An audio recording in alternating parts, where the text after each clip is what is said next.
환영합니다. 좋아요, 구독, 알림 설정까지.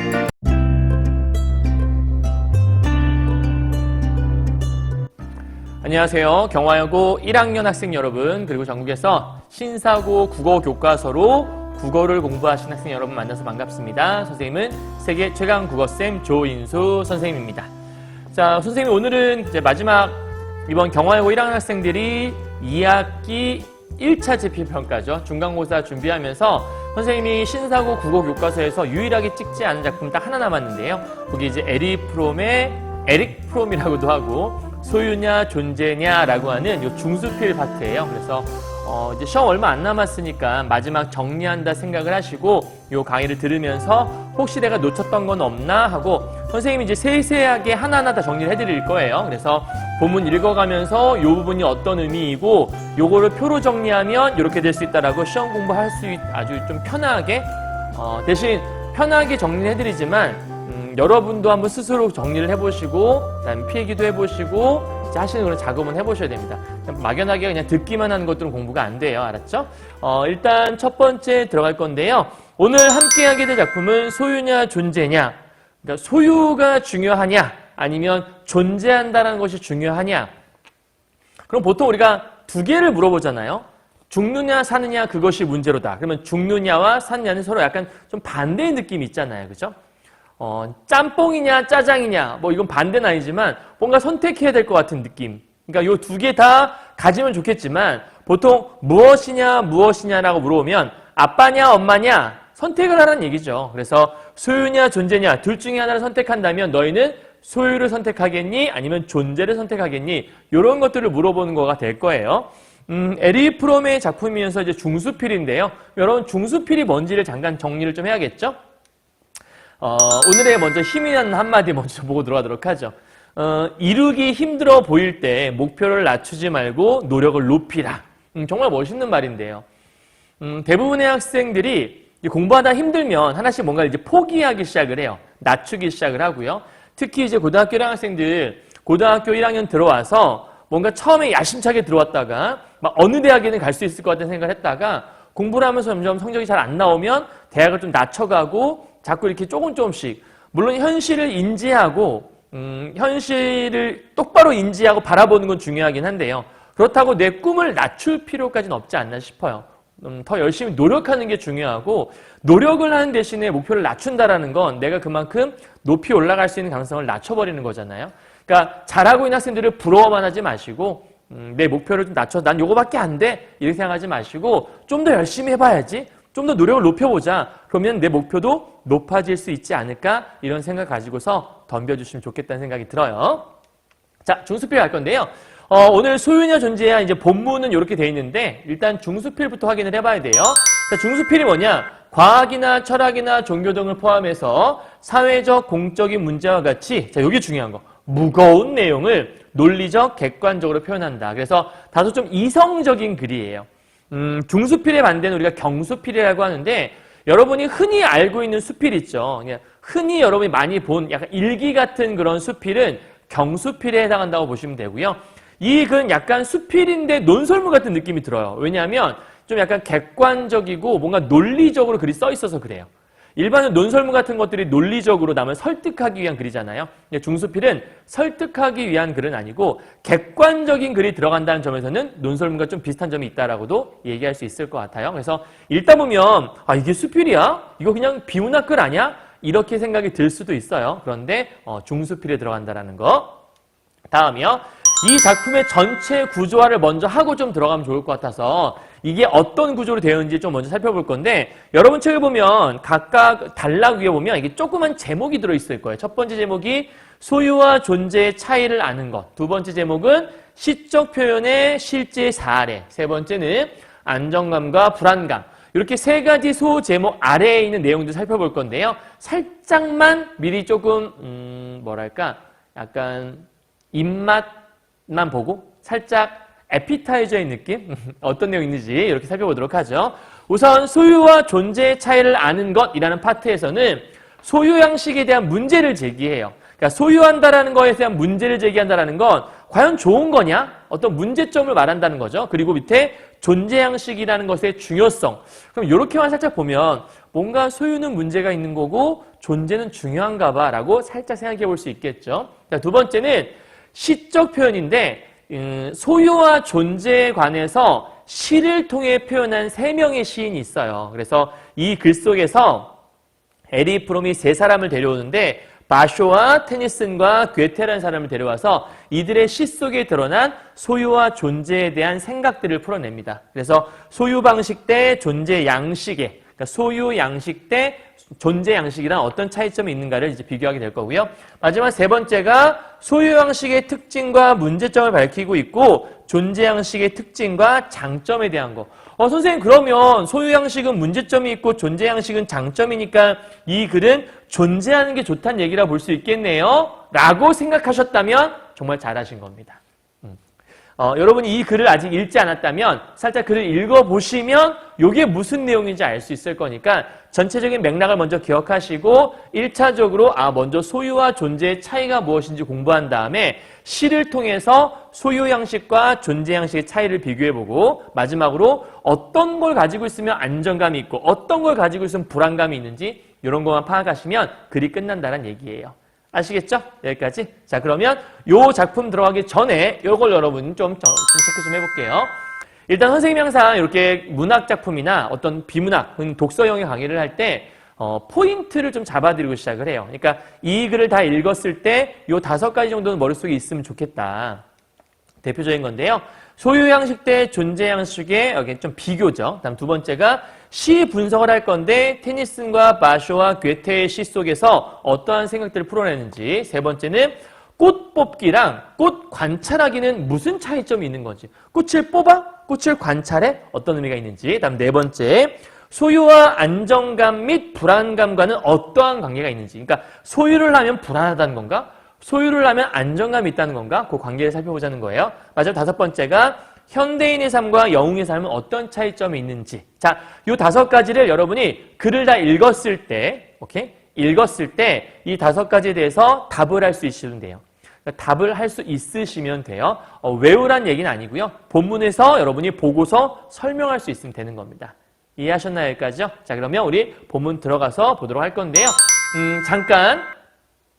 경화여고 1학년 학생들은 이미 이제 시험 공부를 하고 있을 것이고 수업 시간에 배웠을 거기 때문에 글을 다 읽었겠죠. 그런데 혹시 글이 잘 기억이 안 나요, 선생님? 이런 친구도 있다면 잠깐 스탑 해놓으시고 글을 살짝 읽어보시고 오시면 좀 더 좋은 수업이 될 수 있지 않을까 싶어요. 이제 한째 가볼게요.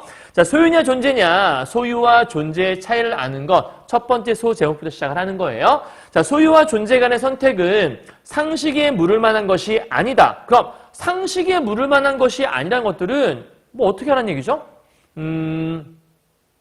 뭔가 상식에 물을 만한 것이 아니라는 건 뭔가 좀 당연한 것이 있다? 보시요. 소유한다는 것은 오늘 이렇게 말이 자꾸 꼬이죠? 보시오가 뭐죠? 자, 소유한다는 것은 누가 보더라도 우리 생활에 당연한 기능처럼 보이기 때문이다. 그러면 왜 상식에 묻지 말라는 거죠? 상식적으로 물을 만한 것이 아니라는 거예요. 왜냐하면 너무나 당연한 것이기 때문에. 뭐가? 소유한다는 건 우리 생활의 당연한 기능이죠. 이게 무슨 얘기죠?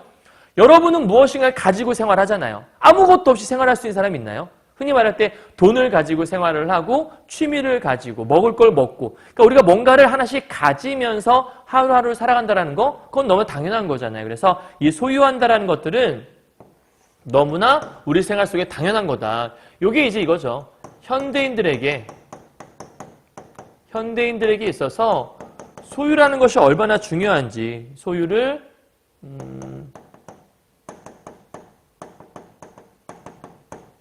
삶의 모습. 그러니까 현대인들이 소유를 중시하는 삶을 살고 있다? 이렇게 생각하시면 될 것 같아요. 그러니까 대부분의 현대인들은 소유하는 것을 당연한 기본적인 이치로 알고 살아간다는 거죠. 여러분도 하나하나 선생님도 뭐 이렇게 팔찌를 소유하고 있고 시계를 소유하고 있고 안경을 소유하고 있고요. 그죠? 그러니까 가족을 소유한다기보다는 함께 살고 있긴 하지만 자, 그래서 살기 위해서는 물건을 가져야 당연한 거죠. 살기 위해서 물건을 가져야 한다. 이 가진다라는 게 다른 말로 소유한다는 뜻일 거 아니에요. 그래서 살기 위해서는 가져야 하고 자, 그러면 살기 위해서 가져야 돼. 그래서 더욱이 우리는 물건을 소유해야만 그것을 즐길 수 있어. 그러면 소유하면 뭐 할 수 있죠? 그것을 즐길 수 있대요. 그러니까 살기 위해서는 우리가 소유해야 하는 것이고 또 그걸 소유할 때는 우리가 즐길 수 있다. 말을 좀 바꿔보면 우리가 뭔가 가지고 있지 않으면 즐길 수 없다라는 거죠. 그렇잖아요. 그러니까 예를 들어서 내가 짜장면을 가지고 있지 않다면 짜장면을 즐길 수 없잖아요. 당연한 거 아니겠어요?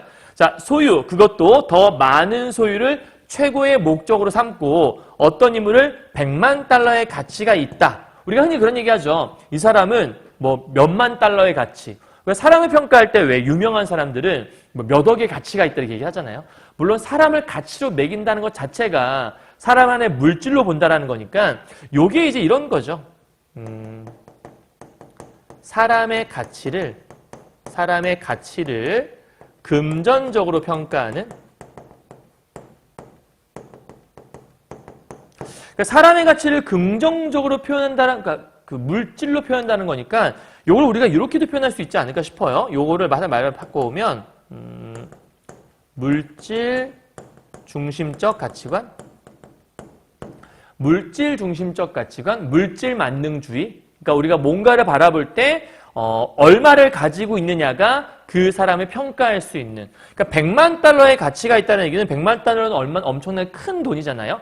그 큰 돈을 가지고 있는 큰 돈만큼의 가치라는 사람, 그만큼 중요한 사람 이렇게 얘기하는 거니까 더 많은 소유를 하는 것들을 최고의 목적으로 삼는 것이 일반적인 인간들의 생각이다. 그래서 많은 인간들은 더 많은 소유를 하기 위해 살아간다. 선생님도 마찬가지고요. 더 많은 돈을 벌기 위해서 하루하루 열심히 일을 하고 있고 그렇게 많은 돈이 있으면 또 생활이 편안해지기도 하고 하니까요. 자, 그래서 밑에 보면 자연스러운 문화 속에서 어떻게 소유와 존재 간의 선택 따위가 가능하단 말인가. 오히려 존재의 본질이 소유이기 때문에 존재의 본질이 소유다? 쉽게 말하면 존재한다는 것은 무엇이죠? 소유하는 것이 바로 존재하는 것이다. 이렇게 얘기한다는 거죠. 때문에 만일 인간이 아무것도 소유하지 않으면 그는 아무것도 아니라고 생각될 것이다. 왜죠?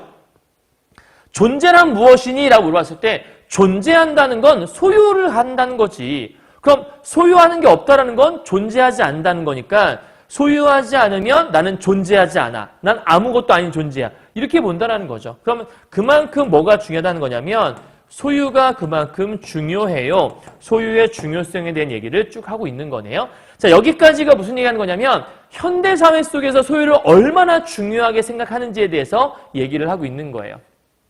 이해하셨죠? 그러니까 소유가 그만큼 되게 현대인들에게는 중요한 가치관이다. 이걸 보고 있는 거예요. 다음 넘어가 보죠. 자, 그러나 위대한 인생의 스승들은 소유와 존재 간의 선택에 대해서 삶의 가장 주요한 문제로 삼아왔대요.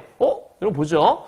우리가 좀 전에 뭐라 했냐면 소유한다는 것이 가장 중요하다고 얘기했었는데 실제로 많은 인생의 스승들은 소유한다는 것 하나에만 우리가 집착한 것이 아니라 소유와 존재 중에 무엇을 선택해야 하지? 그 선택을 놓고서 많이 생각을 해왔다라는 거예요. 그러니까 그 위대한 스승들이 누구냐면 대표적으로 부처, 그 다음에 예수, 그리고 마지막으로 여기 있는 에그하르트까지 이렇게 해서 세 명이 대표적인 위대한 인생의 스승들을 얘기하는 거라고 볼 수 있겠죠. 자, 이들이 말한 걸 좀 보죠. 소유와 존재 간의 선택을 삶의 가장 중요한 문제로 삼아왔다. 자, 부처는 해탈에 이르기 위해서는 소유를 갈망하는 삶을 버려라. 그럼 소유를 버리라는 거니까 다른 말로 우리가 무소유라고 하겠네요. 그러면 부처는 무소유를 주장한 사람이에요.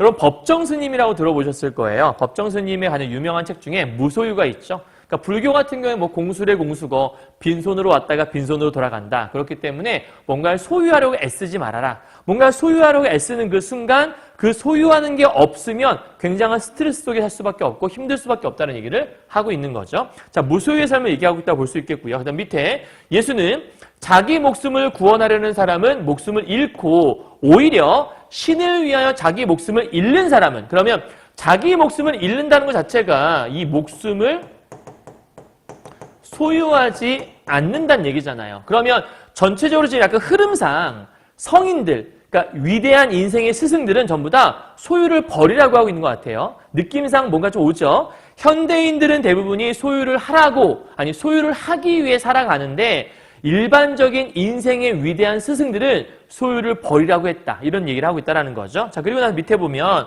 이때 목숨을 소유하지 말라는 얘기는 한마디로 자신을 버리는 헌신, 중요하게 생각했다. 이렇게도 볼 수 있을 것 같아요.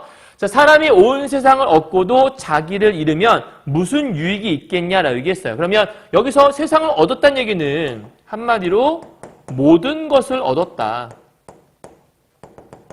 그러니까 모든 것을 얻었다는 얘기는 모든 것을 소유했다라는 거죠. 근데 자기를 잃으면 무엇이 유익할 것이냐. 쉽게 말하면 자기 자신을 잃어버렸는데 모든 걸 소유하고 있어? 그건 아무런 의미가 없다라는 거죠. 그럼 뭘 얻어야 돼요? 자기를 잘 알고 있는 게 중요한 거고 자기를 잃지 않아야 되는 거죠. 그때 자기를 잃지 않는 건 소유랑 조금 개념이 다른 것 같아요. 그죠? 하나 더요. 자, 독일의 철학자 에크하르트는 아무것도 소유하지 않고 또 나왔네요. 소유하지 않아 무소유. 자신을 열어 비어있게 하는 것. 그러니까 비어있으라고 하는 거니까 소유를 하지 말라는 거죠. 자기의 자아가 끼어들지 않도록 하는 것. 그러니까 자기의 자아조차도 뭔가에 끼어들지 않게 한다라는 것. 그러면 요때 이 자아라고 하는 건 뭘 얘기하는 거냐면 자기중심적인 자아를 얘기하는 거예요. 그래서 자기중심적인 자아를 뭐 해라? 버려라. 이런 얘기하는 거죠. 정신적인 부와 힘을 성취하기 위한 조건이라고 했다. 그러면 이 정신적인 부와 힘을 성취하는 게 가장 중요하다는 거니까 이게 바로 진정한 본질. 그러니까 우리가 진짜 가져야 하는 것은 정신적인 부와 힘을 성취하는 게 중요한 거지 물질을 가지려고 하는 것 그건 그렇게 중요하지 않아. 이런 얘기를 하고 있다는 거예요. 이해하셨나요? 자, 지금 현재 1문단과 2문단이 좀 차이점이 있어요. 1문단에서는 인간은 누구나 다 소유하기 위해 살아가고 인간을 100만 달러의 가치라고 하는 소유로 평가하기도 한다. 물질 만능주의적 가치관을 보여줬었는데 반면에 인생의 위대한 스승들은 그렇지 않다. 대부분이 무소유의 삶을 살아왔다라고 얘기하고 있죠. 그럼 여기까지는 소유와 존재에 대한 생각인데 아마 약간 조금 존재 쪽에 치우친다는 생각을 할 수 있을 거예요. 자, 그러나 나왔으니까 앞에 문단과 반대 얘기라 볼 수 있겠죠. 자, 세 번째입니다. 여러 해 동안 나는 이 소유와 존재를 깊이 연구하였고 실제 삶의 경험 속에서 그 구분의 토대를 찾으려고 노력을 했다라는 거네요. 그러면 이 사람 역시도 소유와 본질 중에 뭐가 중요할까를 끊임없이 고민을 했나 보죠. 그 결과 소유와 존재는 삶의 두 가지 기본 양식이다. 그러니까 소유와 존재라는 것은 둘 다 삶의 양식 중에 하나가 된다. 그런데 개인적 성격은 물론이고 사회적 성격의 유형차를 결정해 주는 것이 바로 뭐다? 소유와 존재라는 거니까 소유와 존재에 뭐겠어요? 이게 바로 소유와 존재의 역할 또는 기능이라고 볼 수 있겠네요. 그러니까 소유와 존재라는 건 뭘 해주게 만들죠? 개인의 성격을 만들어주기도 하고 사회 속에서 사회적인 성격을 그 유형 차이를 결정하게 만들어주는. 그러니까 소유를 중요하게 여기면 어떠한 성격이 될 것이고 존재를 중요하게 여기면 어떠한 성격이 될 것이다. 이런 걸 보여주고 있다고 볼 수 있을 것 같아요. 자, 여기까지가 뭐냐면 소유와 존재의 차이를 아는 것이 무엇인가를 설명하고 있는 겁니다. 여러분 여기까지 이해하셨나요? 오케이. 다음 두 번째, 여러 시적 표현의 신뢰를 통해서 이제 시를 통해서 소유와 존재를 살펴보자고 얘기하는 것 같아요. 갑시다. 다음 두 편의 시에는 소유 양식과 존재 양식. 자, 소유와 존재는 개인적 성격 및 사회적 성격의 유형차를 결정해주는 우리의 삶의 방식을 결정해주는 중요한 요소 중에 하나였어요. 자, 하나는 일본 시인 마쇼라는 사람이 있고 또 한 명은 영국 시인 테니슨이 있는데 두 시인은 비슷한 경험, 즉 산책 중에 꽃을 본 자신의 반응을 표현했다. 그러니까 둘 다 똑같이 꽃을 봤나 봐요. 자, 어떻게 반응 보이는지 하나씩 보도록 하죠. 자, 우선 요 시는 테니슨의 시인 것 같아요. 자, 테니슨이 뭐라 그랬냐면 들에 핀 꽃을 보면서 갈라진 돌담에 핀 한 송이 꽃이요. 자, 이때 한 송이 꽃이라는 게 일단 뭐 생명체? 뭐 생명을 지닌 존재가 될 수 있겠네요. 그죠? 한 송이 꽃이요. 너를 틈 사이에서 뽑아 뿌리채 내 손에 들고 있네. 그럼 얘를 뽑아서 내 손에 들고 있다는 건 내가 가졌다는 뜻이니까 얘는 소유했다는 뜻이겠죠. 그죠? 자, 그러면 뿌리채 뽑았어요. 그러면 꽃을 뿌리채에 뽑으면 이제 살 수 있나요? 살 수가 없죠. 그죠? 그럼 지금 현재 내가 소유함을 통해서 어떤 일을 벌어졌냐면 얘가 더 이상 존재할 수 없도록 얘의 존재를 파괴해버린 행위가 됐다라고 얘기할 수 있어요.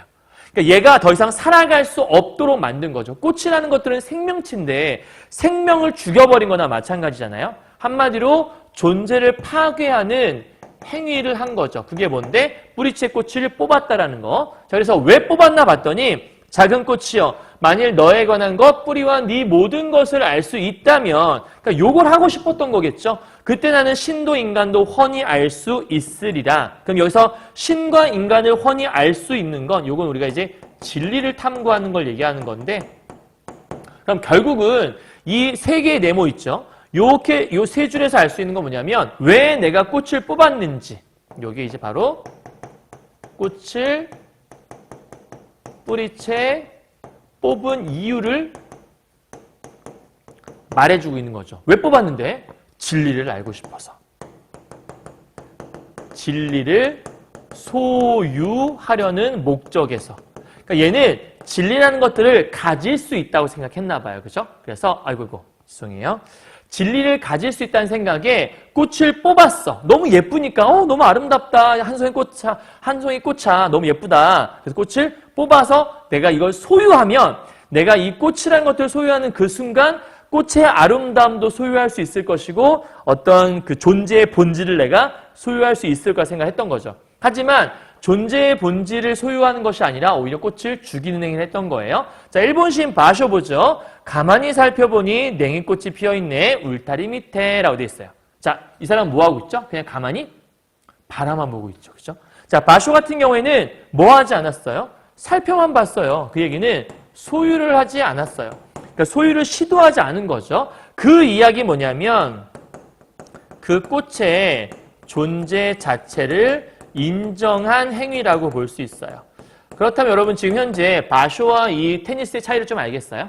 그러니까 테니스 같은 경우에는 뭔가를 소유하기 위해 뿌리채 뽑는 행위를 했고 여기는 바쇼 같은 경우에는 이걸 뽑는 순간 얘가 죽을 수도 있을 것 같다는 생각을 했는지는 모르겠지만 어쨌든 뽑지 않고 그냥 지켜만 봤어요. 그냥 거기 있는 것 자체, 존재한다는 것을 그냥 지켜만 봤던 존재를 존중해 주었던 사람이 바로 바쇼라는 걸 알 수 있죠. 자, 이렇게만 보면 무슨 말인지 모르니까 우리 설명을 해줬을 거예요. 자, 밑에 설명을 좀 보도록 하죠. 두 시의 차이는 크다. 테니스의 반응은 꽃을 소유. 여기 써있죠? 테니스는 꽃을 소유하려고 했던 사람이구나. 근데 그것을 위해서 꽃을 뿌리채 뽑아낸다. 그러면 꽃을 소유하기 위해서 뿌리채 뽑아냈던 행위를 한 사람이 바로 누구다? 테니스입니다. 꽃을 소유하기 위해서 뭐 한 거죠? 꽃을 뿌리채 뽑아낸 거예요. 자, 신과 인간의 본성에 대한 통찰을 얻기 위해 이게 이제 아까 얘기했던 그 진리라고 하는 것들. 그러니까 얘는 존재의 진리라는 걸 탐구하기 위해서 뭔가를 가져야만 알 수 있다고 생각을 했었나 보죠. 자, 꽃의 본질을 놓고 지적 명상에 잠기지만 꽃은 그 관심의 결과로 뭐 해버렸어요? 죽어버렸어요. 그죠? 그러니까 요게 지금 죽어버렸다는 것이 바로 내가 소유를 한 소유의 결과라는 거죠. 나는 뭔가를 소유했지만 그 순간 또 하나의 생명체를 내가 죽여버린 셈이 되는 거예요. 자, 여기서 테니스는 살아있는 것을 해체했다. 이게 아까 얘기했던 그거죠. 존재를 파괴했다. 이런 뜻인 거예요. 그러니까 살아있는 것들을 해체했다는 얘기니까 죽여버렸다는 얘기라 볼 수 있겠고요. 이때 살아있는 건 당연히 그 한 송이 꽃을 얘기하겠죠. 이걸 해체함으로써 진리를 찾으려는 사람에 비유할 수 있다. 그러면 진리 찾으려고 한 요게 이 사람의 목적이었고 이 목적의 수단이 바로 살아있는 것을 해체했던 거. 이걸 통해 이렇게 하고 싶었는데 과연 찾아졌을까? 이런 얘기를 하고 있는 거죠. 그러나 바쇼의 반응은 아주 다르다. 그는 꽃을 뽑으려 하지 않았어요. 뽑으려 하지 않았다는 건 무슨 얘기죠? 아까부터 얘기하지만 가만히 살펴볼 뿐이라는 얘기고 가만히 살펴본다는 얘기는 그 존재 자체를 뭐하고 있다? 인정하고 있다. 이렇게 여러분 얘기할 수 있는 거죠. 자, 테니스는 다시 한번 설명합니다. 테니스는 인간과 자연을 이해하기 위해 꽃을 소유하려 했던 것 같다. 그러면 인간과 자연을 이해하기 위해서 꽃을 소유하려고 했어. 인간과 자연을 이해한다는 것들은 아까 얘기했지만 진리를 탐구하는 자세를 얘기했던 거고 그러니까 자기의 진리를 탐구한다는 목적을 위해서 꽃을 소유하고 싶었어. 근데 꽃을 소유함으로써 꽃이 오히려 뭐 됐어? 파괴돼 버렸어. 진리를 탐구한다고 소유하고자 했지만 오히려 존재를 해체해버리는 그래서 그 존재가 파괴되는 결과를 가지고 왔다. 하지만 바쇼가 말하는 것은 보는 것이다. 자, 본다라고 하는 것은 뭐 하는 거냐면 소유하지 않는 것을 얘기하는 거죠. 단순히 꽃을 보는 것, 그게 아니라 그것과 하나가 되는, 그러면 이 모습은 이 세계와 자신을 일치를 시키고 있는 거예요. 무슨 얘기냐면 꽃은 나와 하나 된 존재야. 그러니까 걔를 죽이는 건 나를 죽이는 거나 마찬가지가 되는 거죠. 그러니까 걔를 하나의 존재로서 대등하게 그냥 인정하는 거예요. 하지만 테니스는 인정하지 않았어. 그걸 내가 뽑아서 죽일 수 있는 존재인 거야. 왜냐하면 내 진리 탐구를 위해서 필요한 존재니까. 그래서 그대로 살려두면서 말을 좀 바꿔보면 존재 자체를 뭐 해주면서 인정해주면서 자신과 꽃을 일치시켰다고 얘기하고 있어요. 자, 여러분 줄글로 되어 있잖아요. 이 줄글로 된 거 선생님이 좀 깔끔하게 정리해 줄게요. 자, 우선 테니스의 시와 바쇼의 시를 표로 정리하면 이렇게 돼요. 여러분 글을 볼 때 공부한다는 건 뭐냐면 단순하게 여러분이 그냥 글을 쭉 읽는다? 요게 공부가 아니고요. 선생님이 지금 보여드린 것처럼 이렇게 표로 간단하게 정리할 수 있으면 내가 이 글을 정확하게 이해했다라고 얘기할 수 있어요. 그러니까 항상 공부할 때는 정리하는 습관을 좀 길러요. 자, 정리할 수 있으면 온전하게 이해한 거죠. 테니스 넷의 특징, 꽃을 뿌리채 뽑았다. 자, 뿌리채 뽑는다는 건 뭐죠? 내가 진리를 소유한다는 목적을 위해서 존재를 해체해버리는 걸 얘기해요. 반면 바쇼는 꽃을 살펴보기만 했어요. 이게 무슨 얘기였죠? 살펴보기만 한다는 것들은 존재를 해체하지 않고 존재 자체를 인정해 주었다. 얘는 그 자체만으로 의미가 있어. 이런 얘기죠. 그래서 왼쪽에 테니스 넷이는 꽃을 파괴하는 소유 양식에 대한 얘기를 하고 있는 거고, 오른쪽은 꽃과 자신의 일치를 주장하는 존재 양식. 그러면 존재 양식이라는 건 뭐예요? 나와 저 존재를, 각각의 존재를 인정하고 우리 서로 하나 되자, 통합하는 그런 사회를 얘기하는 거고, 이쪽은 내가 뭔가를 가질 수 있다, 소유할 수 있다. 그래서 여러분 나중에 요거는 이제 인간관계에 대한 얘기인데, 내가 친구를 소유하려고 하면 안 돼요. 그러니까 내가 어떤 친구와 더 친하게 지내고 싶어서 내가 그 친구한테 집착하고 걔를 가지려고 하는 순간 그 친구가 나에 대해서 자신의 존재에는 무엇인가에 대해 생각하게 만들 거예요. 무슨 얘기냐면 왜 나한테 집착을 하지? 나도 나름대로 친하고 싶은 사람들이 있고 걔도 하나의 존재인데 넌 내 거야! 라고 얘기해버리면 이 친구는 더 이상 자기 스스로의 의미가 없어지는 거잖아요. 내 거로서의 의미가 있는 거고. 그래서 뭔가를 소유하려 하면 그 존재의 개성이나 그 존재 자체가 무시되는 일이 벌어진다는 거죠. 약간 이렇게 보면 테니스는 조금 문제가 있다, 바쇼는 조금 그래도 괜찮다, 이런 느낌이 좀 들 수 있을 것 같아요. 그죠? 그러니까 이거는 이 글을 쓴 에리 프롬의 어떤 지은이, 그러니까 작가의 어떤 사상 쪽이 약간 바쇼 쪽에 가깝다라는 걸 좀 생각해 볼 수 있을 것 같아요. 자, 다음 시를 보도록 하죠. 이번엔 발견이라는 건데, 한편 독일의 대문호 괴테는 다음과 같은 시를 지었다. 우리 테니스과 바쇼 비교했으니까 이번엔 괴테의 시를 보도록 하죠.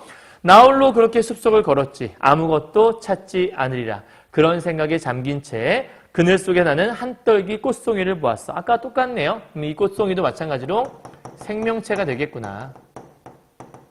살아있는 존재가 될 수 있겠죠. 별처럼 반짝이며 작은 눈동자처럼 아름다웠지. 자, 아까 테니스는 꽃을 뽑았어요. 바쇼는 지켜보기만 했죠. 얘는 어떠나 보자.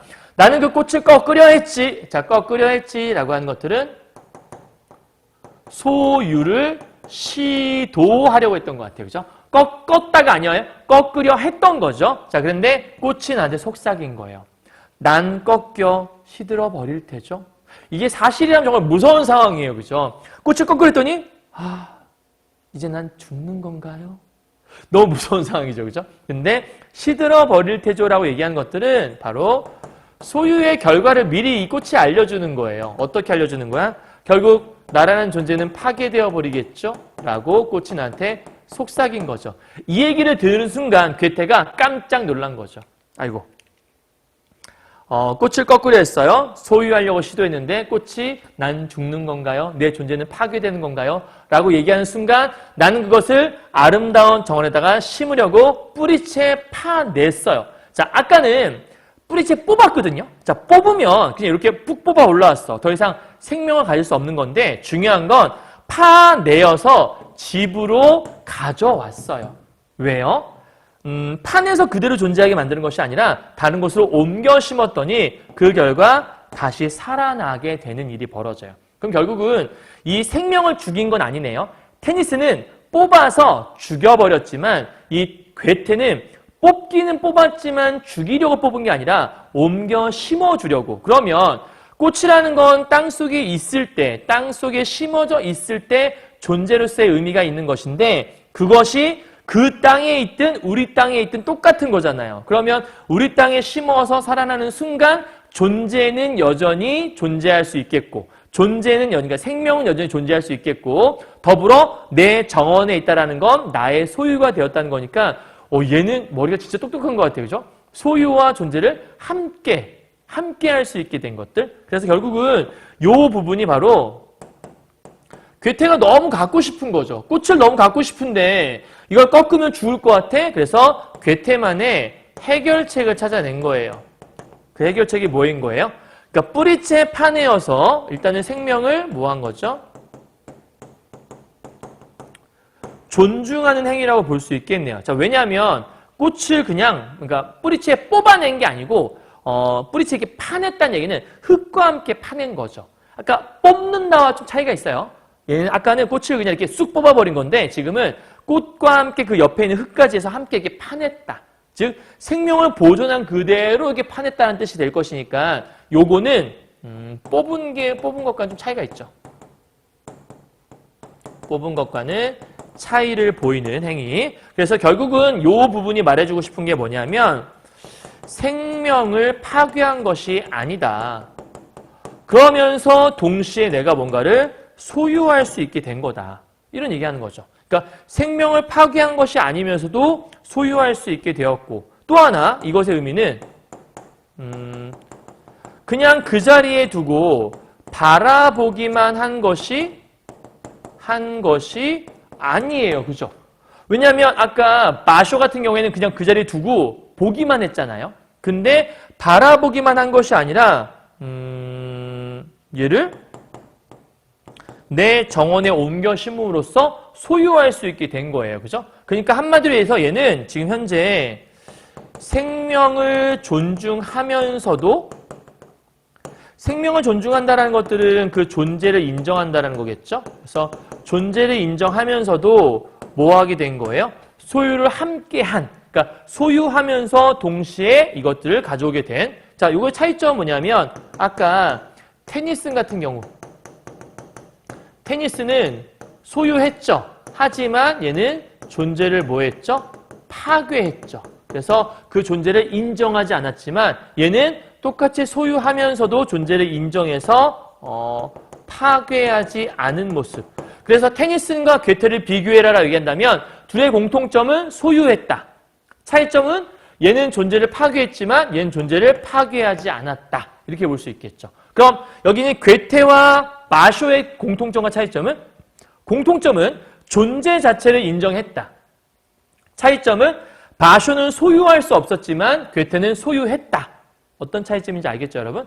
그러니까 이 괴테는 소유와 존재를 둘 다 성취한 사람이 된 거기 때문에 그런 면에서 마쇼와도 비교할 수 있고 테니슨과도 비교할 수 있는 아주 좋은 사례가 될 수 있을 것 같아요. 이해했나요?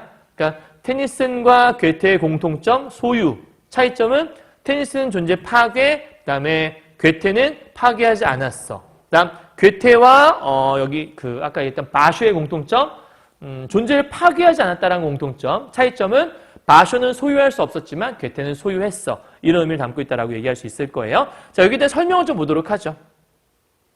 다시 살아났어가 아까 얘기했던 그거예요. 이게 생명을 보존한 이야기. 생명을 보존했다는 얘기는 존재를 인정해줬다는 얘기가 똑같은 거라 볼 수 있겠죠. 자, 내용을 보죠. 아무 생각 없이 산책하고 있던 괴테는 아름다운 작은 꽃을 발견하게 되고 테니슨과 같이 똑같이 꽃을 꺾고 싶은 충동. 이게 바로 아까 얘기했던 그 소유에 대한 욕망이죠. 그러니까 소유에 대한 욕망을 아까 그 테니스처럼 품게 됐었는데 그러나 그것이 꽃을 죽이는 것임을 깨닫게 되었다. 꽃을 죽이는 것임을 깨닫게 했다는 얘기는 소유의 결과 존재를 뭐 할 수 있다? 파괴할 수 있다는 걸 깨닫게 되었다. 그럼 여기서 깨달은 건 뭘 깨달았니? 소유하게 되면 그것은 곧 존재를 파괴하게 된다는 그 사실을 깨달았다는 거죠. 자, 괴테에게 꽃은 당당히 살아있는 생명체이기 때문에 꽃이 그에게 말을 하면서 경고를 하게 돼요. 그것이 바로 나에게 생명의 소멸 이것들을 일깨워 준 거죠. 그렇죠? 그러니까 꽃이 생명이라는 게 이렇게 소멸될 수 있어, 죽을 수 있어 이걸 나한테 일깨워 준 거예요. 그래서 그는 앞에 두 시인들과 다른 방법으로 문제를 해결한다는 거죠. 어떻게 해요? 꽃을 뿌리채 뽑아서 정원에 다시 심었다라는 얘기죠. 그럼 정원에 다시 심었다는 얘기는 다시 살아나겠다라는 거니까 요게 이 정원은 새로운 삶의 터전으로 옮겨 심어서 어쨌든 생명을 파괴하지 않은 행위인 거고, 꽃을 뿌리채 뽑았으니까 아까 정확히 말하면 뽑아서 근데 뿌리채 뽑은 것까지는 아까 있는 개와 똑같은 느낌이 들 수 있겠다. 그죠? 뽑았다는 것들은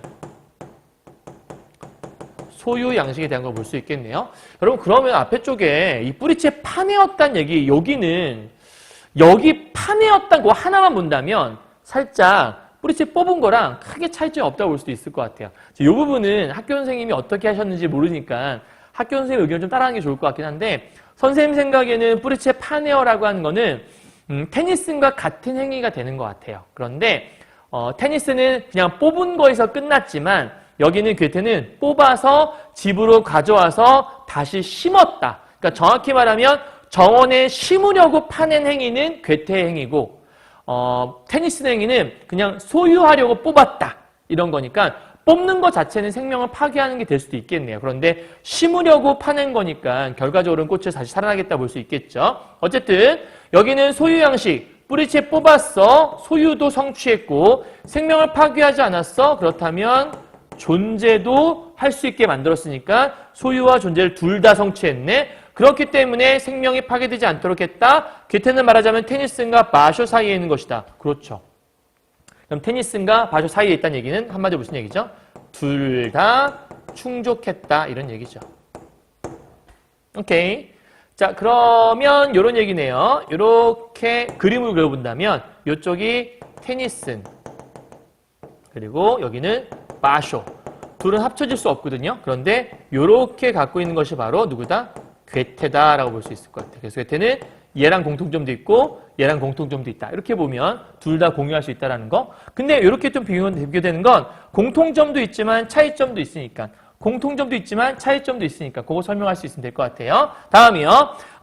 괴테에게 생명의 힘은 단순한 지적 호기심의 힘보다 강했던 것이다. 그럼 단순한 지적 호기심의 힘이라고 하는 것들은 뭐냐면 아까 어떻게 하면 진리를 구할 수 있을까? 그 진리를 탐구할 수 있는 것이 바로 지적 호기심인 거니까 요거는 소유 욕망에 대한 걸 얘기하는 것 같아요. 이게 바로 아까 테니슨이 가지고 있던 소유 욕망, 쉽게 말하면 테니슨이 소유하고자 했던 게 바로 이 지적 호기심 때문에 그랬던 거죠.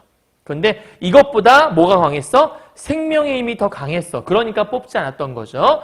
이 아름다운 시에서 자연 탐구에 대한 괴테의 철학이 잘 드러난다라고 볼 수 있는 거예요. 이해하셨죠? 자, 그러면 괴테까지 정리했으니까 이제 테니슨과 바쇼와 괴테까지 해서 세 사람을 한 번에 정리를 해보도록 할게요. 그 전에 괴테의 시부터 정리해야겠구나. 괴테를 정리해야 셋의 의미를 정리할 수 있겠네요. 자, 괴테에 대한 내용이 여러분 책에 줄구로 써 있었으니까 이거를 선생님이 함께 정리해 볼게요. 첫 번째, 괴테는 꽃을 꺾고 싶은 욕망이 없었어요? 아니죠. 있었죠. 그러니까 소유 욕망이 없던 건 아니에요. 그래서 소유 욕망을 갖고 있었는데 문제는 소유 욕망만 갖고 있었냐? 그게 아니라는 거죠. 뭐도 있죠? 꽃이 시들 것을 깨달아서 존재의 소중함에 대한 것도 잘 알고 있었어요. 그러니까 소유 욕망도 있었지만 존재의 소중함도 알고 있던 사람이 괴테였다. 그래서 어떻게 했어? 집 정원으로 뿌리채 파내어서 옮겨 심어 더욱 번성하게 만들었어. 그러면 뿌리채 파내어 왔다는 얘기는 소유할 수 있게 된 거고 옮겨 심어서 번성했다는 얘기는 존재를 그대로 유지할 수 있도록 만들었다는 얘기니까 결국 정리하면 소유와 존재를 둘 다 중시했던 사람이 괴테이며 소유하면서 존재하게 된 거죠. 테니슨과 바쇼의 중간적인 면모를 갖고 있는 것이 바로 누구다? 바로 괴테다라고 설명하고 있는 거예요. 여기까지 이해하셨죠? 오케이. 자, 그럼 넘어가 보죠. 꽃에 대한 테니스의 생각은 소유 양식에 해당한다. 그렇네요. 왜냐하면 테니스는 뭔가를 가지고 싶어 했으니까. 뿌리채 뽑아둔 꽃은 물질의 소유가 아니라 지식의 소유를 암시한다. 무슨 얘기죠?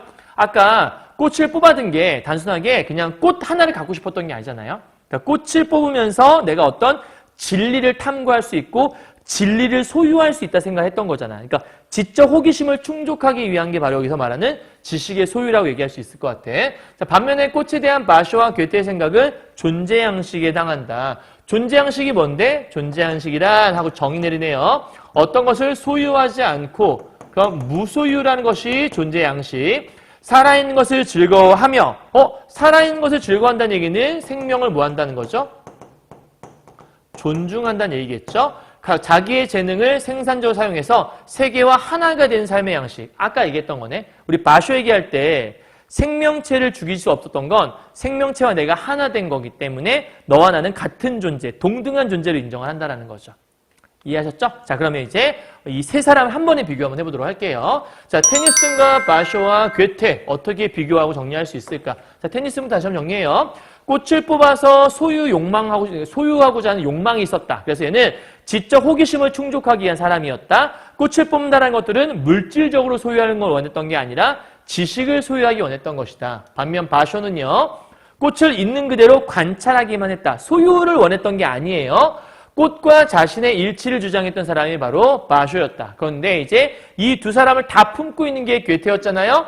지적 호기심, 그 다음에 생명.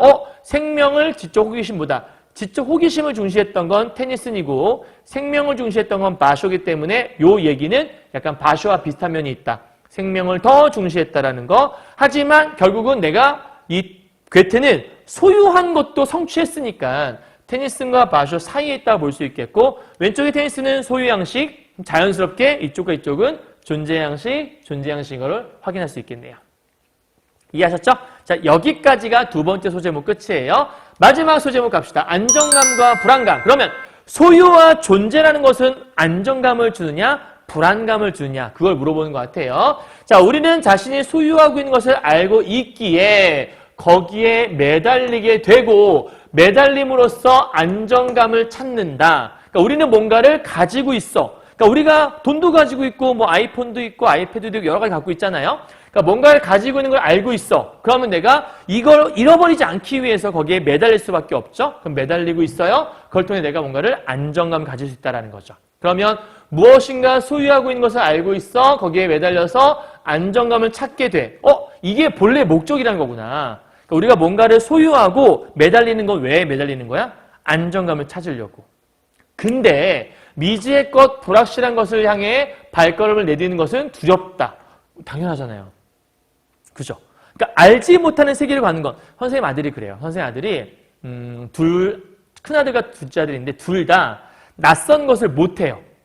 그러니까 낯선 것도 안 먹고 낯선 곳에 가보질 못해. 무서워. 그러니까 무서워서 하지 못하는 거죠. 그러니까 약간 좀 경험해보지 못한 것에 대한 두려움. 그러니까 일반적인 사람들의 생각인 것 같아요. 여기서 여러분 미지라고 하는 것이 무슨 뜻이냐면 알지 못한다라는 뜻을 갖고 있어요. 여러분 그 정도 아셔야 돼요. 자, 두려워. 그럼 미지의 것, 불확실한 것은 두려워하는데 우리는 그것을 회피하려고 한다. 당연한 거죠. 왜죠?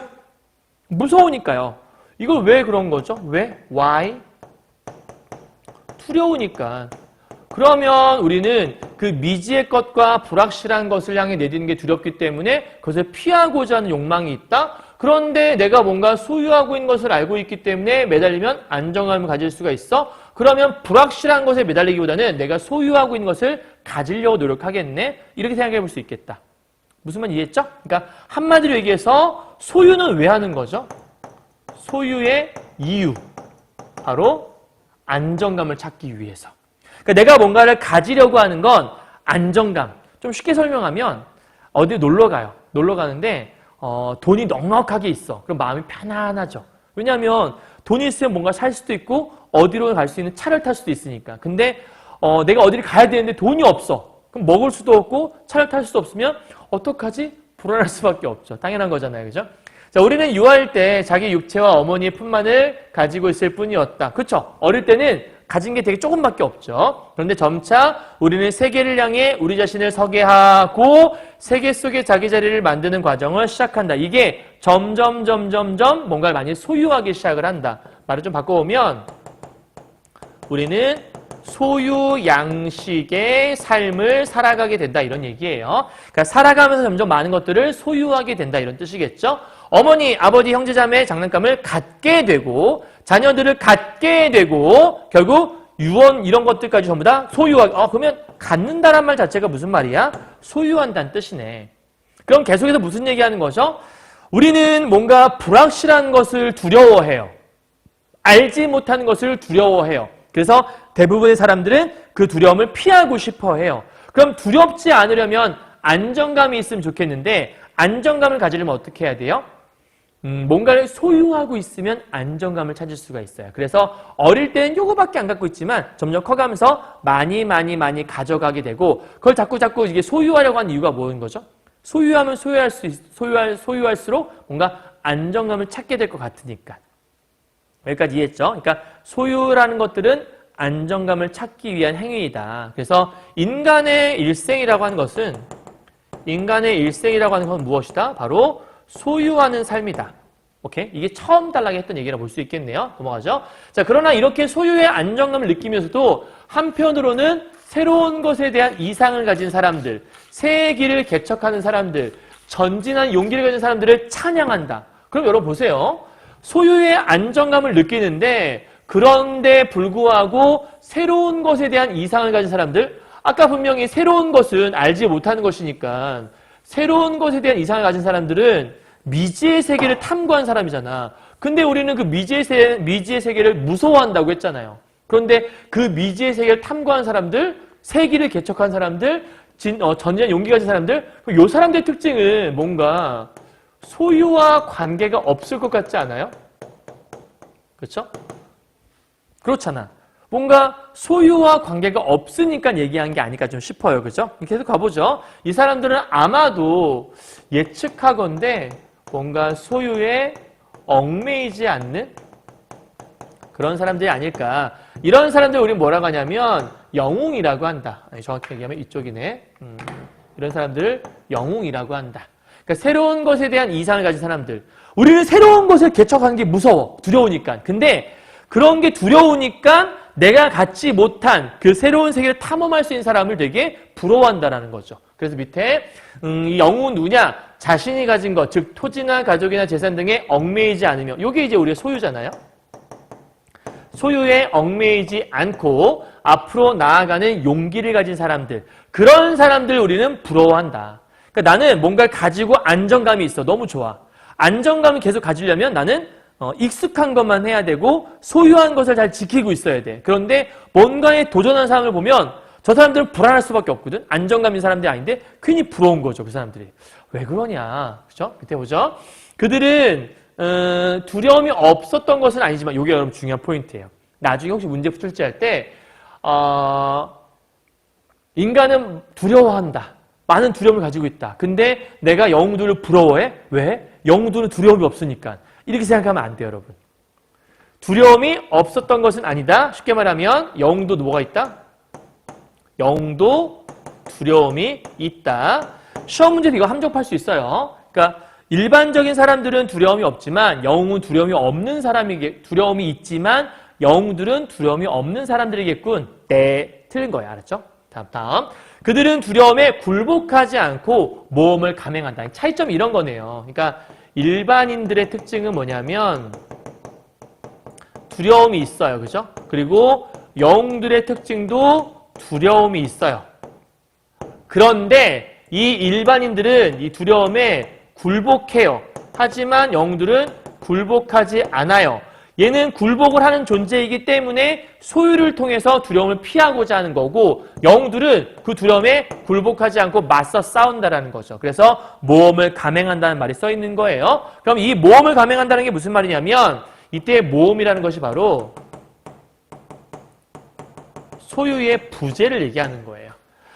소유하고 있으면 안정감이 있는 거잖아요. 근데 소유가 없으면 불안할 수밖에 없겠죠. 그 소유를 하지 않는 소유의 부재 이것들을 극복을 시도하는 모습이 바로 요 모험을 감행한다는 뜻입니다. 그래서 모험이라고 하는 건 소유의 그 부재를 얘기하는 거고, 이 모험을 감행한다는 뜻은 뭐냐면 소유의 부재를 극복하는 것을 시도하려는 행위를 얘기한다고 보시면 될 것 같아요. 지위와 가족 등 모든 소유와 불확실성을 내던지고 집착의 삶을 살았던 부처. 아까 그 처음에 나왔던 거 부채다, 그죠? 부채가 아니라 부처요. 자, 부처라든지 예수라든지 오디세우스, 헤라클레스, 이 사람들은 전부 다 뭐죠? 두려움에 굴복하지 않고 맞서 싸운 사람들. 아까 우리 부처는 이미 얘기했어요. 무소유의 삶을 살았다고요. 그죠? 그러니까 무소유의 삶이라는 건 불안감을 줄 수밖에 없지만 그 무소유의 삶을 극복하려고 노력했던 사람들이다. 그러니까 무소유를 하면서도 불안하지 않음을 추구했던 사람들이 바로 이 영웅들이라고 볼 수 있을 것 같아요. 무슨 말 여러분 이해하셨나요? 자, 넘어가 보죠. 그러나 가진 것을 버리고 불확실성을 무릅쓰며, 우리는 아까 불확실성을 피하고자 하는 게 일반인이었잖아. 그런데 영웅들의 특징은 그 불확실성을 무릅쓰고, 무릅쓴다는 얘기 무슨 얘기냐면 이게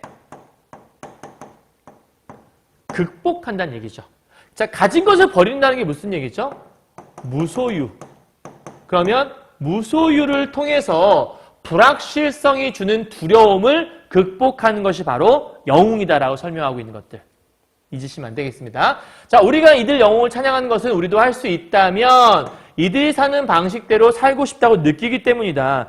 이들이 살고 싶은, 그러니까 정확히 얘기하면 이 불확실성이라고 하는 거 여러분 잠깐 정리를 할게요.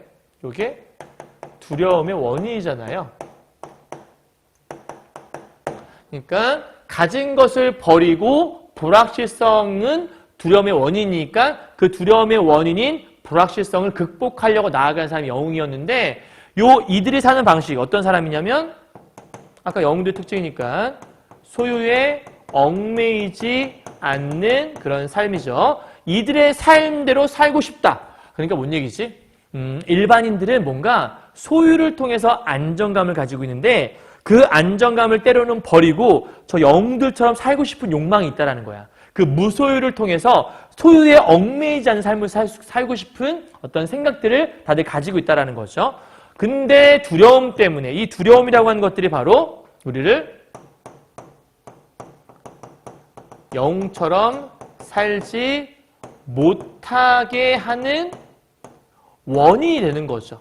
그래서 우리는 그러한 방식을 살 수 없다고 믿는다. 그러면 우리는 난 저렇게 못 살아. 난 저렇게 못 살 거야. 그러니까 그걸 믿고 나아가면 되는 건데 그 두려움이라는 것들이 우리를 쫙 잡고 있어갖고 넌 안 돼. 저건 영웅이나 하는 거야. 야, 니들이 어떻게 저렇게 영웅처럼 살 수 있어. 이런 얘기를 한다는 거죠. 그렇게 살 수 있다고 생각하는 것이다. 영웅은, 그러니까 영웅들이나 사는 거지 난 못해. 이렇게 생각한다는 거죠. 영웅 우상이 되고 우리는 우리 자신을 움직일 수 있는 능력을, 그러면 우리 자신을 움직일 수 있는 능력이 뭐가 될 수 있을까요, 여러분? 우리 스스로 움직일 수 있는 능력을 우리가 주체성이라고 하죠. 그러니까 능동성을 얘기하는 거예요. 우리 스스로 우리를 움직일 수 있는 힘을 주체성인데, 그런 주체성을 이들 우상에게 넘겨준 채, 그러면 이들 우상에게 뭔가를 넘겨줬다는 얘기는 우리는 주체적인 존재가 아니라는 얘기잖아. 수동적인 존재가 됐다는 얘기잖아요. 그리고 현재 장소에 그대로 머무른다. 그럼 현재 장소라고 하는 것들은 일단 우리가 현실 안주적인 태도를 얘기하는 거죠. 그리고 이때 현재 장소라고 하는 것들은 안정감을 주는 장소를 얘기하는 것이고, 이것은 곧 소유의 삶을 얘기한다라고 얘기할 수 있겠죠. 우리는 영웅이 아니다라고 얘기하면서 그냥 자기를 뭐하고 있는 거예요? 합리화하고 있는 거예요. 마치 뭐랑 비슷하냐면 이번 시험범위 관동별곡 들어가잖아요. 관동별곡에 그런 내용이 있었죠. 비로봉 상상들을 보면서 나는 공자의 호연지기가 없으니까 호연지기도 없는 내가 저기를 어떻게 올라가. 도전해보지도 않아요. 그죠? 나에겐 저렇게 공자의 호연지기가 없어. 아니 동산이 높은 줄도 모르겠는데 태산이 저렇게 높은 걸 내가 어떻게 알겠어. 즉 동산에 올라가서 노국이 좁다고 했던 거, 난 그것도 이해 못하겠는데 어떻게 태산에 올라가서 천하가 좁다는 말 이해할 수 있겠니? 그건 공자나 그런 생각하는 거지. 나는 그런 공자의 호연지기가 없기 때문에 저 비로봉 상상도 금강산의 최고 꼭대기 못 올라가. 그러니까 보기만 하고 내려오게 되잖아요. 그죠? 약간 그때의 느낌과 좀 비슷하다고 볼 수 있을 것 같아요.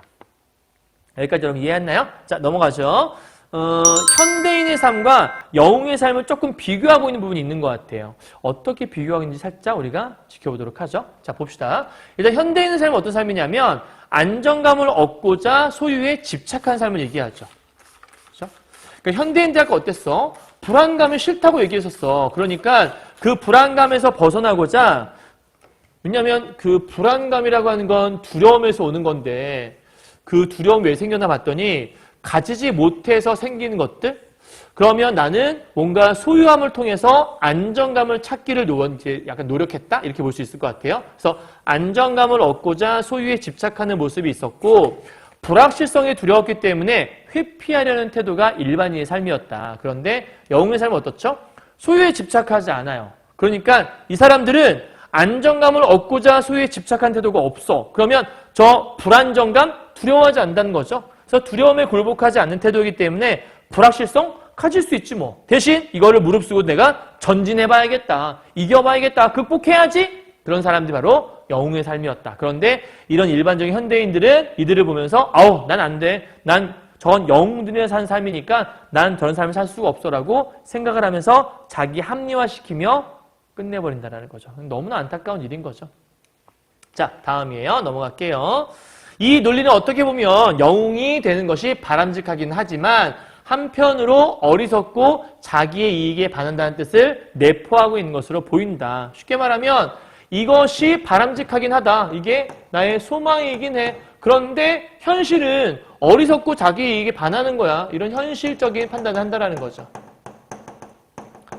그러니까 이런 이상적인 생각을 가지고 있으면서도 현실적으로 이런 생각을 하고 있다는 거예요. 그러나 결코 그런 뜻이 아니다. 조심성 많고 무언가 소유하고 있는 사람들은 안정감을 느끼는 것 같지만 필연적으로 어떻게 불안정화되는 거예요.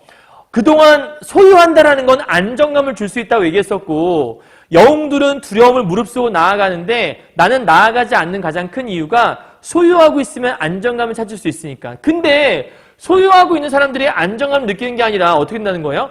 불안정감을 느낄 수 있다는 거예요. 그럼 어떻게 되는 거야? 이 소유 양식의 문제점이 발견됐네.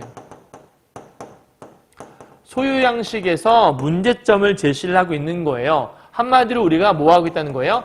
착각하고 있다는 거죠. 우리는 소유함으로써 안정감을 얻던 생각하지만 사실은 소유라는 게 나한테 불안감을 줄 수도 있다는 거야. 망했네? 자, 그들은 돈, 명성, 그들의 자아 등 자신이 가지고 있는 것, 즉 자신 외부의 어떤 것에 의존하고 있다. 즉 자신 외부의 어떤 것이니까 그게 뭐예요? 돈이나 명성이나 이런 것들에 의존을 한다는 거죠.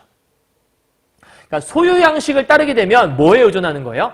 나 스스로를 믿는 게 아니라 돈이나 명성이나 그들의 자아 이런 것들에 의존한다는 거예요. 포인트는 여러분 의존이라는 게 포인트예요.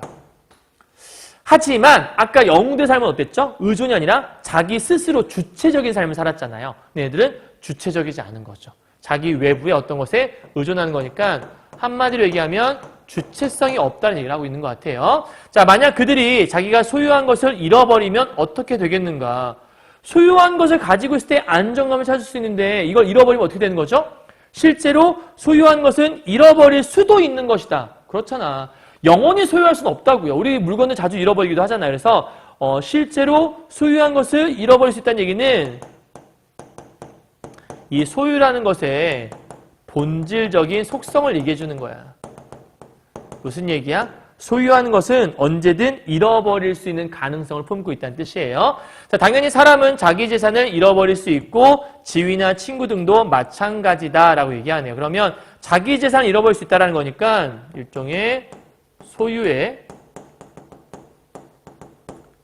객체. 소유의 객체라고 하는 건 뭐냐면 내가 가진 소유물을 얘기하는 거예요. 이 소유의 객체라고 할 수 있는 소유물들 이런 것들은 뭐가 없다는 거냐면 영속성이 없다. 쉽게 말하면 영원성을 가지고 있지 않아. 그래서 언제든지 얘네들은 가치를 상실할 수 있는 가능성이 있어. 이런 얘기하고 싶었던 거야. 게다가 사람은 어느 순간 자기 생명을 잃을 수도 있다. 그러니까 내가 가진 물건도 잃어버릴 수 있지만 이제는 나 스스로, 즉 소유의 주체라고 하는 건 나 자신을 얘기하는 거예요. 그래서 소유의 객체뿐만 아니라 소유의 주체조차도 뭐가 없는 거야? 영속성이 없어. 그래서 언젠간 뭐 할 가능성이 있어? 죽을 가능성이 있다라고 얘기하는 거죠. 그러니까 지금 이걸 통해서 말하고 싶었던 게 뭐냐면 여기 있는 얘하고 얘 두 개 다 영원한 건 없다. 유명한 노래 생각났다. 영원한 건 절대 없어. 뭐 이런 노래 있지 않니? GD의 노래인 것 같은데. 영원한 건 없다라는 거야. 인간이 가지고 있는 물건, 즉 소유의 객체도 영원하지 않지만 소유의 주체인 나 역시도 영원할 수 없다. 그러니까 아까 뭔가를 소유함으로써 안정감 얻을 수 있다고 얘기했는데 소유라는 게 영원할 수 없다면 내 안정감도 영원할 수 없다는 걸 얘기하겠네요. 계속 가요. 만약 나의 소유가 곧 나라면 소유하고 있는 것을 잃어버렸을 때 나는 누구일 것인가? 그쵸? 나의 소유가 나다? 그럼 내가 나를 가지고 있다 생각해봐요. 그러면 나를 소유하고 있어. 근데 소유하는 건 언제든지 잃어버릴 수 있다며. 그러면 내가 나를 잃어버린 순간 난 뭐냐? 이런 얘기를 하는 거죠. 그쵸? 그러니까 소유하고 있는 게 다가 아니라는 거죠. 내가 나를 소유하고 있어. 근데 이걸 내가 언젠가 잃어버리면 나 자신을 잃게 되는 거고 그럼 나를 잃어버렸다는 건 나는 더 이상 나라는 존재가 아닌 거잖아요. 엄청나게 심각한 상황을 얘기한다고 볼 수 있을 것 같아요. 따라서 나는 누구일 것인가 라는 질문에 대해서 그릇된 삶의 방식에 패배한 김빠진 슬픈 나는 아무것도 아니게 될 것이다. 왜 아무것도 아닌 거죠? 바로 나를 소유하고 있으면 나를 잃을 가능성도 높고 그 잃을 가능성이 높기 때문에 잃어버리게 되면 나는 아무것도 안 존재된다는 거죠. 자, 소유하고 있는 것은 잃어버릴 수 있기 때문에 아까부터 계속 얘기하고 있는 소유의 본질적인 속성이에요. 그죠? 있기 때문에 나는 필연적으로 가지고 있는 것을 잃어버릴까 봐 항상 걱정을 하게 된다. 항상 걱정한다는 게 무슨 말이죠? 이게 불안감이잖아요. 큰일 났네. 소유하는 건 나한테 안정감 준다고 했는데 언제 잃어버릴지 모르기 때문에 오히려 불안감을 줄 수 있다고 얘기하고 있네요. 그래서 소중한 것을 잃어버릴 수 있기 때문에 필연적으로 가지고 있는 것을 잃어버릴까 봐 걱정할 수밖에 없고 걱정이란 것들은 나에게 늘 걱정이 끊이지 않게 만든다는 거죠. 그럼 어떻게 되는 건데 이것 때문에 나는 계속해서 고통을 받게 된다는 거예요. 그럼 이걸 잘 보호받기 위해서 나는 더더욱 방어적이 되고 경직되고 의심이 많아지고 외로워진다는 거죠. 결국은 이 모든 것들이 바로 이 소유 양식을 택해서 얻게 된 소유 양식의 부작용이라는 거예요. 잠깐만 정리해보죠. 사람은 전부 다 불확실한 것에 대한 두려움을 가지고 있다. 그래서 그 두려움 때문에 그 불확실한 것들을 혹은 두려움이란 것들을 갖지 않기를 원한다. 그럼 안정감을 원한다는 얘기인데 안정감을 갖기 위해서 어떻게 하냐? 뭔가를 소유하면 안정감을 갖게 된다고 생각을 한다. 그런데 그 소유한다는 것들은 영원할 수 있냐? 영원할 수가 없다. 그러니 소유한 것은 잃어버릴 수 있고 그래서 항상 잃어버릴까 봐 걱정할 수밖에 없고 걱정이 끊이지 않기 때문에 늘 나는 고통받게 되고 고통받는 것은 나한테 이러한 나쁜 것들을 불러오게 된다는 거죠. 가장 쉽게 생각하면 여러분이 100억을 가지고 있으면 행복할 것 같아요? 행복할 수 있죠. 그런데 100억을 가지고 있으면 누가 이 돈을 훔쳐가면 어떡하지? 누군가 이 돈을 뺏어가면 어떡하지? 그런 걱정, 근심이 많아질 수도 있는 거잖아요. 그러니까 가지고 있다고 해서 무조건 행복하냐? 그게 아닐 수도 있다. 소유 양식에 대해서 정리를 하고 넘어가도록 하죠. 자, 소유 양식의 삶이란 우리 좀 전에 줄글 읽었으니까 한번 흐름도만 살펴봐요. 첫 번째는 일단 자기 외부의 것에 의존하게 된다. 소유 양식이라고 하는 것들은. 그러니까 나 스스로를 지키려고 하는 게 아니라 주체적인 삶을 사는 게 아니라 내가 가지고 있는 소유물에 의존하게 돼서 돈이나 명성의 자아 등에 의존하게 된다. 근데 소유로 인한 안정감? 영원할 수 있니? 아니다. 그건 착각일 뿐이다. 라고 얘기했죠. 그래서 소유의 객체도 상실 위험성이 있고 소유의 주체인 나도 소멸 가능성이 있다. 영원할 수 없다라는 거죠. 그러니까 인간은 필연적으로 걱정과 근심과 두려움이 많을 수밖에 없다. 그러니까 소유로 인한 부작용이 생겨서 방어적이 되고 경직된 삶, 의심이 많아지고 외로움 등이 생길 수밖에 없는 것. 이것이 바로 소유 양식의 삶의 정의이다. 그러면 반대로 존재 양식이란? 그러나 존재 양식의 삶에는 자기가 소유하고 있는 것을 잃어버릴지도 모르는 위험에서는 걱정과 불안이 없어요. 왜 걱정과 불안이 없는 거죠? 왜요? 소유한 게 없으니까요. 소유하고 있으면 걱정과 불안이 많다며. 근데 그 소유가 없어? 잃어버릴 게 없어. 그러면 걱정, 불안이 없겠죠. 나는 존재하는 나이며 나는 그 자체로 존재한 나가 되는 거고요. 내가 소유하고 있는 것이 내가 아니기 때문에 아까 뭐라 그랬죠? 소유 양식의 특징은 내가 나를 소유하고 있다고 얘기했어. 그러면 그 소유하고 있는 나를 잃어버리면 문제가 되는 건데 여기서는 내가 소유하고 있는 것이 내가 아니다. 즉 나는 나를 소유할 수 있지 않다. 나를 소유하는 것이 아니라 존재를 있는 그대로 바라보는 거죠. 나의 안정감과 주체성을 빼앗거나 위협할 수도 없는 거죠. 왜 그런 거죠? 소유하고 있지 않기 때문인 거죠. 결국은 이 모습은 소유 양식이라는 것에 문제점이 있었는데 이 소유 양식의 문제점을 해결해 준 셈이 되는 거라고 볼 수 있어요. 그죠? 그래서 나의 중심은 나 자신 안에 있다. 아까는 나 외의 것들에 의존했잖아요. 근데 이제는 나의 중심이 나 자신 안에 있고요. 나의 존재 능력, 나의 기본적 힘의 발현 능력은 내 성격 구조의 일부로서 나에 근거하고 있다. 물론 이는 정상적인 삶의 과정에 해당하며 사람을 무력하게 만드는 병이나 고문, 그 밖에 강력한 외부적 제약이 있는 상황에서는 해당되지 않는다라고 얘기했어요. 그러면 사실은 요거는 이런 얘기죠. 아까 얘기했던 안정감이라든지 주체성 이런 것들을 빼앗거나 위협이 가능한 상황을 얘기하는 거예요. 그러니까 정상적인 삶일 때 이 존재 양식이라는 게 이렇게 구조로 돌아가는 거지 내 삶이 뭔가 좀 병이 있다거나 뭔가 고문당하는 상태에 있다거나 강력한 외부적 제약이 있는 상황에서는 이런 것들을 적용할 수 없다라고 지금 얘기하는 거죠. 그러니까 안정감과 주체성을 빼앗거나 위협 가능한 상황에서는 이런 것들을 적용할 수 없다라고 지금 얘기하고 있는 거예요. 자, 그러면 존재 양식의 삶도 정리를 해보고 넘어가도록 하죠. 자, 존재 양식의 삶이란 세 개 정리할 수 있는데요. 첫 번째, 나의 소유는 내가 아니다. 즉, 내가 소유하고 있는 것을 쉽게 말하면 내가 나를 소유하고 있는 것은 아니다라는 뜻이에요. 아까 소유 양식은 내가 나를 소유할 수 있다 생각했는데 나를 소유할 수 있지 않아. 누구도 나의 안정감과 주체성을 위협할 수 없어라고 얘기했죠. 그럼 나의 안정감과 주체성을 위협하는 게 불가한 상황은 이럴 수밖에 없는 이유는 내가 나를 소유하지 않기 때문에 그죠? 그 다음 나의 존재 능력 그리고 기본적인 힘의 발현은 나에 근거한다. 근데 소유 양식은 내 외부의 것에 의존한다고 얘기했어요. 나에 근거하지 않고요. 자, 유일한 위험은 뭐다? 나 자신 속에 있다라는 게 중요한 포인트. 그래서 그거를 이 다음에 얘기를 하고 있어요. 는 사용함으로써 감소되는 반면 존재는 실천함으로써 성장한다. 누가 봐도 존재가 좋아 보이네, 그죠? 자, 소유는 쓰면 쓸수록 감소해요. 그런데 존재는 실천하면서 성장하게 되는 거니까 이쪽이 좀 더 좋아 보이는데요. 자, 모든 기본적인 힘은 발현되는 과정을 통해 성장하게 되는 것이고 쓰이는 것은 잃어버리는 것이 아니다. 쓰이는 것은 잃어버리는 것이 아니라 반대로 보관하는 것이 잃어버리는 것. 보관한다라는 게 바로 소유한다라는 거죠. 그러니까 소유하면 뭔가 잃어버리게 돼 있어. 그러니까 상실하게 된다라는 거예요. 그러니까 가지려고 노력하지 말라는 거죠. 우리는 흔히 뭔가 쓰면 잃어버린다 생각을 하는데 쓰면 잃어버리는 게 아니라 뭔가를 가지려 할 때 오히려 잃어버리게 된다.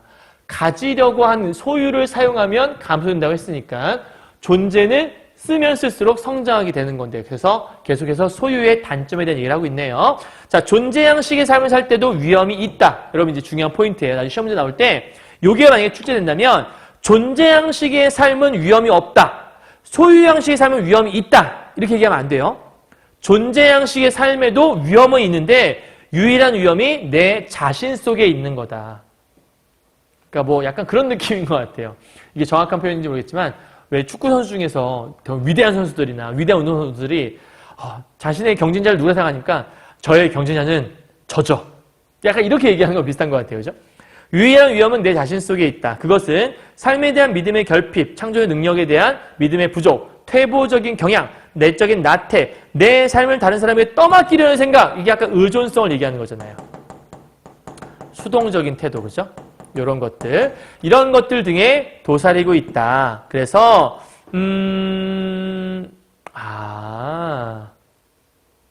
이런 것들이 문제가 될 수 있으니까 내 자신 속에 있는 것들을 내가 잘 잡아와야 되겠네요. 그렇죠? 그래서 밑에 그러나 이들 위험이 늘 있는 것은 아니다. 소유 양식의 삶에 상실의 위험이 늘 그러면 여러분 소유와 존재의 가장 큰 차이점.